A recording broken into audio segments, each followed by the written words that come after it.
allow me to speak to business people a little bit. After taking my time to read several business books, I've come to find out 5 keys that these different authors has emphasized into details, and I want to share it with you. The 5th is the most important of them all, so stay with me so that you don't miss any key. So let's jump to it. The first one is that in business, you're supposed to minimize your promises, but when it comes to delivering, you're supposed to over-deliver. This is where the most business people do a mistake, because they overpromise something, but when it comes to delivering, they under-deliver. A good example is that when a client comes to you and you promise to bring a particular product with a certain quality, and then you bring the product that lowers the quality, or you don't even bring the product at all, that's how you start losing the client, and that is how you start even minimizing the trust that they had towards you. So next time, ensure that you under promise, but when it comes to delivering, you over deliver. So the second one, have a consistent schedule time. What am I trying to mean by this? You're supposed to have a consistent opening and closing hours. Many business people usually do a mistake in this one because they don't have a consistent schedule time, the opening and the closing hours. And your client are finding it so hard to connect with you because they don't know if you have opened your business or not. And this as well doesn't only applies to opening and working hours, but it also applies to the working days. If you said that you'll be opening your business at a particular days, for example from Monday to Friday, make it a consistent, make it count. You're supposed to be there in those particular days, and that is how you will connect with your client, and eventually your business will start to grow. The third one is that you must create that room for feedback. Here is where many people who are in business find challenges, because most of the time, if a feedback is usually positive, a client will choose to stay with it. You find that a client won't tell you about a positive feedback. They will stay with it, but they will keep coming to buy from you. And that is how you know that your client is happy, because they will continue to come buying from you. They will continue buying from you. That is how you know that your client is happy. But when it comes to a negative feedback, they usually tell you on the spot.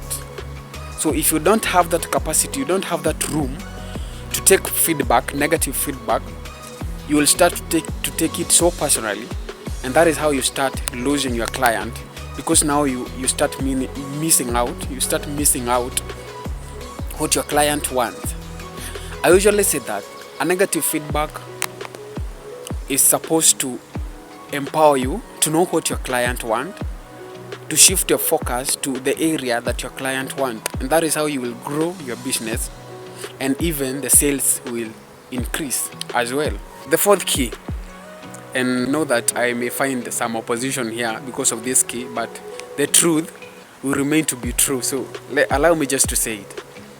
Stop chasing new client, rather shift your focus to the consistent client that you have. Okay, don't mistake this by marketing, because in business marketing doesn't stop, and marketing doesn't have to be you doing the work. The way marketing works is this: when a client comes to you and find that you are selling a good quality product, you refer it to another client, and another client will refer it to another client. And that is how marketing works. It doesn't have to be you doing all the work. It doesn't have to be you doing the marketing.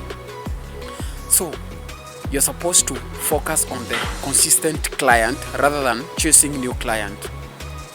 And that is how you're able to know what your client wants, and through that you're able to increase your sales, because now you know which area that your client are relying on to.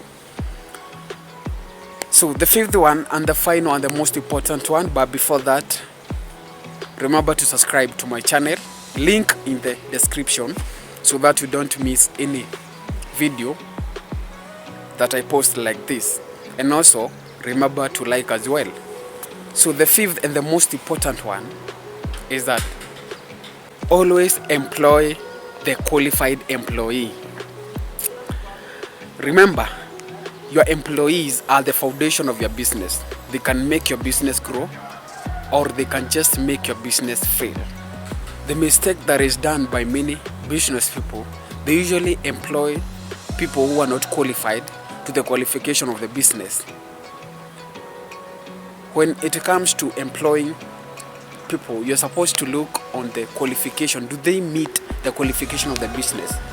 If your business wants such kind of a qualifications, ensure that you employ those people that are qualified, those that have met the qualification of your business. The last time I checked, emotions don't sign contract, and in business there is no friendship. So don't just employ people based on the friendship that you have toward them. Don't just employ people based on the emotions. Don't employ people because of the background that they do have, but make sure that they meet the qualifications of the business.